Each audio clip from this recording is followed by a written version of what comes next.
बात ये तो हो गई कपड़े की पाकी की बात। अब आती है कि हम खुद पाक किस तरह से होंगे। भाई जाहिर सी बात है कपड़े तो पाक हो गए, अब हम किस तरह से पाक होंगे हमें इस बात का भी इल्म होना जरूरी है।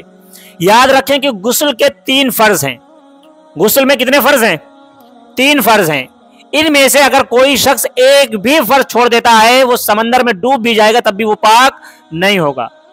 गुस्ल का सबसे पहला फर्ज क्या है? सबसे पहला फर्ज है मुंह भर के कुल्ली करना। याद रखें ये नहीं कि हाँ जल्दी में थोड़ा सा पानी डाला कुल्ली कर दी। जब तक मुंह आपका पूरा भरा नहीं होगा वो कुल्ली आपकी मानी नहीं जाएगी।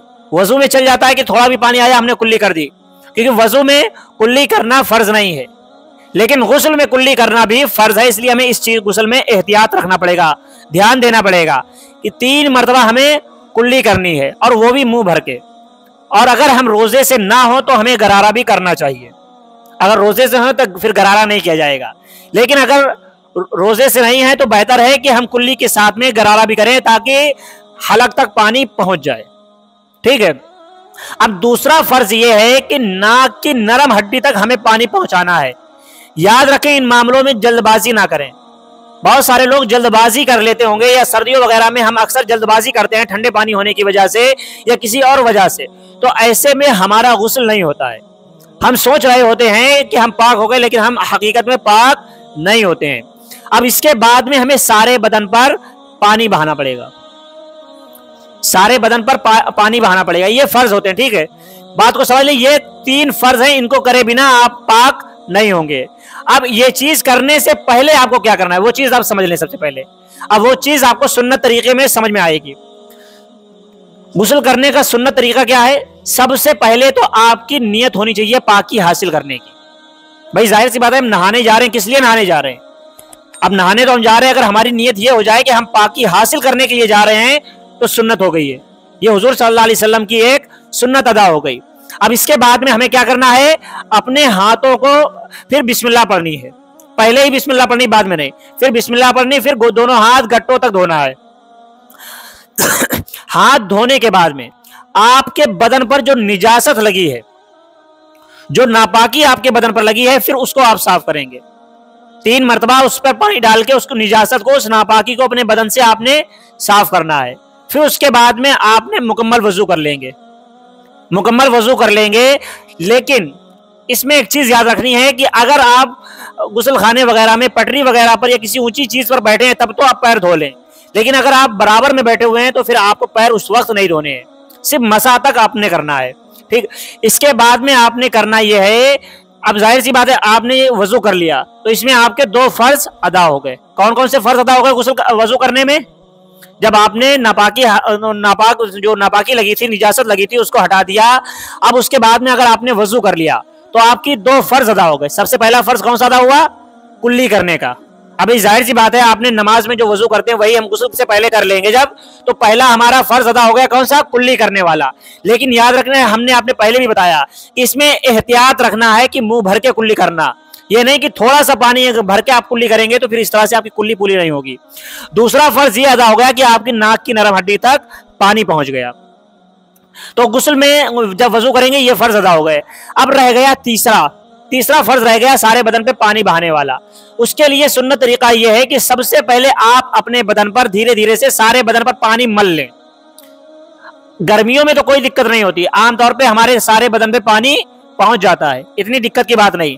लेकिन सर्दियों में अक्सर यह होता है कि जल्दबाजी में इंसान नहाता है, या कई वजूहात ऐसी रहती हैं जिनकी वजह से जिस्म पर सही से पानी पहुंच नहीं पाता है। तो अगर हम इस सुन्नत पर अमल करेंगे कि बदन पर आराम से पानी मलेंगे, पानी को जब आप सारे बदन पर मल लेंगे उन जगहों पर पानी पहुंचा देंगे जहां पर पहुंचने में मुश्किल होती है या ये शुबा रहता है कि वहां पर पानी नहीं पहुंचा होगा, जैसे कि जोड़ वगैरह, हाथों के जोड़ हैं, बगलें वगैरह हैं, पैरों के जोड़ हैं, इन और कान वगैरह हैं या नाक वगैरह, इन जगहों पे पानी पहुंचने का अंदेशा ये रहता है कि पानी पहुंचा या नहीं पहुंचा। तो इन जगहों पर हमें पहले ही पानी पहुंचाना पड़ेगा, क्योंकि जाहिर सी बात है जो अभी हमने आपको बताया कि अगर पानी बहाने में 1 बाल के बराबर भी, गौर करना बात को, कि 1 बाल के बराबर भी अगर जगह सूखी रह गई तो फिर आपका गुस्ल नहीं होगा, आप पाक नहीं होंगे, बल्कि आप नापाक ही रहेंगे। तो इसलिए हमें सुन्नत तरीके के मुताबिक सारे बदन पे पानी मल लेना है, फिर उसके बाद सारे बदन पे पानी बहाना है। इस तरह से फिर बाद में पैर को धो लेना, पैर भी उसी फिर धोना है, फिर सारे बदन पे हमें पानी बहाना है। इस तरह से हम पाक हो जाएंगे। बात समझ में आ रही ना? इस तरह से हमें पाकी हासिल करनी है। लेकिन अगर हम जल्दबाजी करेंगे, जल्दबाजी में मिसाल के तौर पे नाक में अगर पानी नहीं पहुंचा तो फिर हमारे नाक में या कान वगैरह में या साबुन वगैरह लग गया या कोई ऐसी चीज लग गई कि जिसकी वजह से पानी नहीं पहुंच सका, तो फिर हमारा गुस्ल नहीं होगा। खास तौर पे औरतें वगैरह जो आटा वगैरह गूंथती हैं, अगर उनके नाखून वगैरह में आटा वगैरह भरा रहा, अब वो आटा वगैरह अगर नहीं निकाला और उन्होंने गुस्ल किया तो जाहिर सी बात है उसके अंदर पानी नहीं पहुंच पाया था। इसी तरह से अगर नेल पॉलिश वगैरह लगी हुई थी तो इस सूरत में भी उनके पानी नहीं पहुंचा, तो जाहिर सी बात है जब वहां तक पानी नहीं पहुंचा तो फिर उसके बाद में गुस्ल भी आपका नहीं हुआ। इसी तरह से मर्द वगैरह या औरतें वगैरह जो जेवरात वगैरह पहने होते हैं, मर्द अंगूठी वगैरह पहने होते हैं, अगर आपकी अंगूठी या जेवरात औरतों के टाइट हैं, अंगूठी टाइट हाथों में आए, अगर अंगूठी टाइट है तो उसको आपने आगे पीछे करके उसमें पानी पहुंचाना पड़ेगा।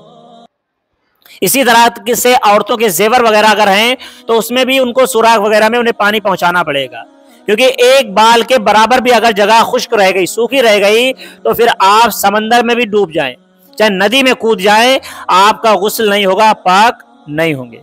इन चीजों का हमें खास तौर पे ध्यान रखना होगा, क्योंकि हुजूर सल्लल्लाहु अलैहि वसल्लम फरमाते हैं कि पाकी आधा ईमान है, पाकी आधा ईमान है। अगर हम खुद को पाक रखते हैं, पाक रखना कोई बड़ी बात नहीं है। हम में से आज अक्सर नौजवान देखने को मिलते हैं, हम कहते हैं कि हम नापाक हैं। भाई नापाक हम क्यों हैं? भाई अल्लाह ताला ने पानी जैसी अजीम नेमत से हमें नवाजा है, पानी जैसी अजीम दौलत हमें दे रखी है। हर इंसान हर दूसरे तीसरे दिन जो डेली अक्सर लोग डेली नहाते हैं, डेली नहीं तो दूसरे दिन हर इंसान नहा ही लेता है। फिर जब इतना सब कुछ होने के बाद हम नापाक क्यों हैं? हमें यह क्यों सुनने को मिलता है कि हम नापाक हैं? नापाक ना रहें, क्योंकि नापाक रहने वालों को फरिश्ते नापसंद करते हैं। जिस घर में अगर कोई इंसान नापाक होता है ना, तो उस घर में रहमत के फरिश्ते नहीं आते हैं। जाहिर सी बात है जब रहमत के फरिश्ते नहीं आएंगे तो बरकत भी नहीं आएगी। अल्लाह ताला कहने सुनने से अमल करने की तौफीक अता फरमाए। व आखिर दावाना अनिल हम्दुलिल्लाह।